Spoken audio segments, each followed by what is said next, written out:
Commissioner McClelland, how you doing? Doing well, sir. Thank you for being here. Got lots of energy in the room. Let's talk about where does the SWAC stand? You've obviously the attention of Deion Sanders, but now you got Hugh Jackson at Grambling. Now you've got Bob McDowell at Prairie View A&M University.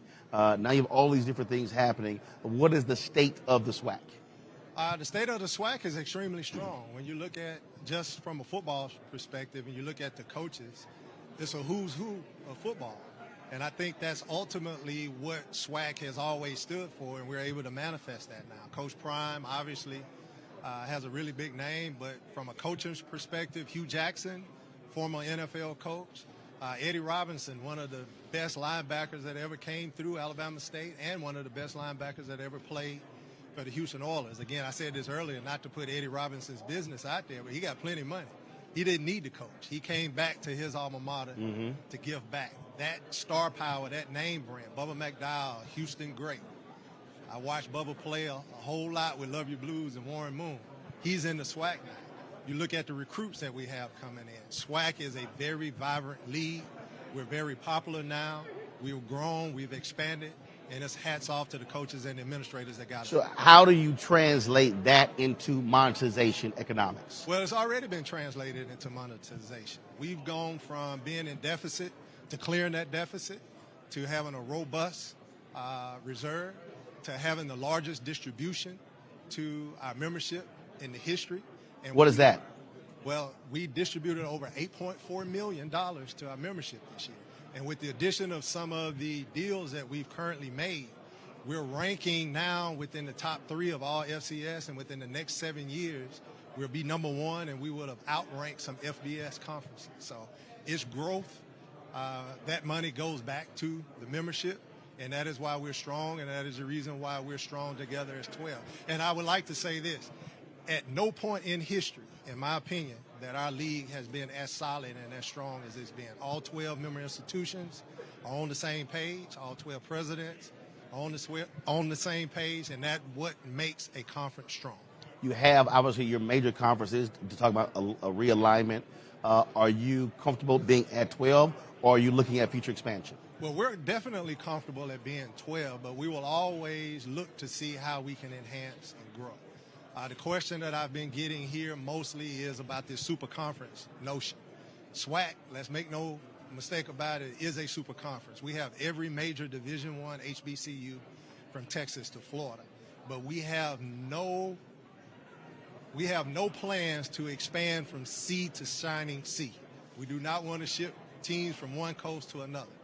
If there's an institution that fits our brand. And that's because there's an economic cost to that. There's an economic cost to it. If it fits our brand, if it fits our academic profile, we're going to be open to look at it. We established a sustainability committee, which is comprised of several presidents and others throughout the conference, to take a look at the landscape and not only ensure that we're in position to be able to look at individual schools coming in, but to ensure that we're doing what we're supposed to do to maintain the stability of our 12-member institutions. And again, that goes back to me creating those revenue sources that we give back to the membership. There's one school, you could probably guess who that is, but based upon their academics, based upon their competitiveness on the field, the Southwestern Athletic Conference distributed over $3.2 million to them.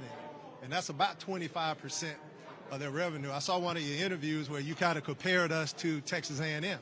If you look at Texas A&M and what they got from the SEC, they get about 23% of their revenue from distribution. So if you want to compare apples to apples, the Southwestern Athletic Conference is doing for its member institutions what the SEC is doing for theirs. So on that point about distribution, and for people who don't know, are your resources distributed equally among the schools? Well, at the end, once our budget is balanced, it's distributed equally. But there are some unequal distributions based upon competitiveness, based upon what you do academically. We give academic incentives. We give competitive incentives through our sponsors. We put their names on some of your games. You get dollars from that. So we give all of our academic money back. Some conferences do not do that. So we want to pour into our schools. So everybody does not get the same. It's based upon your competitiveness. And so you sort of have a scale of different things there. Yeah, so if you go and play in the SWAC championship, you keep that revenue. That was over $1.5 million for Jackson State. You go to the Celebration Bowl, you get that money. If we put a sponsor on one of your games, you get that money. After all of that's done, whatever the conference office has left over, we equally distribute that money as well. So if you don't win anything, you can get a distribution. Earlier you mentioned something about ratings, linear versus digital, in terms of on ESPN. Talk about that again. Explain what you were talking about. Yeah, ultimately what we have is we had an unprecedented amount of games on linear television with ESPN. How many games did you have on? Yeah, I don't know exactly. I think it was like 12 or 13 that were on linear, and we had another 30 or so that were on digital. But I apologize, I don't know the numbers exactly. But when I looked at the ratings, ESPN, the higher the number on ESPN, the more views you get. Right. ESPNU doesn't get as many views as ESPN2. Smaller distribution. Smaller distribution. But when you looked at our numbers on Plus, we had some games that had more people watching on Plus than we did on those ESPN2 games, which again... Meaning your SWAC games that were on ESPN2. Correct. Got it. Which means that the popularity of our games are through the roof.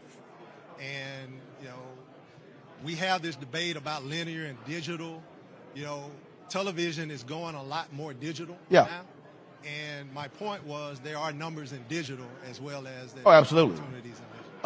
Your HBCU Go deal, has that been signed? Are there games that are going to be on there? Yeah, it has not been signed yet. It's in the lawyers. Everything has been agreed upon. They have chosen their games. We haven't been able to announce it yet, simply because we're waiting on the lawyers to get all of those T's crossed and the I's dotted. But we expect that to happen here in very short order. Last thing, have you concluded your this back and forth with Urban Edge Networks, or is that still what's the status of that? I'm not going to comment on any pending litigation. So that's still ongoing. Not going to comment. The other piece for you, you're not just about football. So what are you also trying to convey to sponsors in the audience about the other SWAC sports? Well, that we are as strong in the other sports as we are in football. If you look just from a basketball perspective, our net ranking has risen almost 100 points on average. We were the lowest ranked with all 12, and we're still down, but we're starting to build. And that's ultimately how you get out of that 16th seed of the play-in game.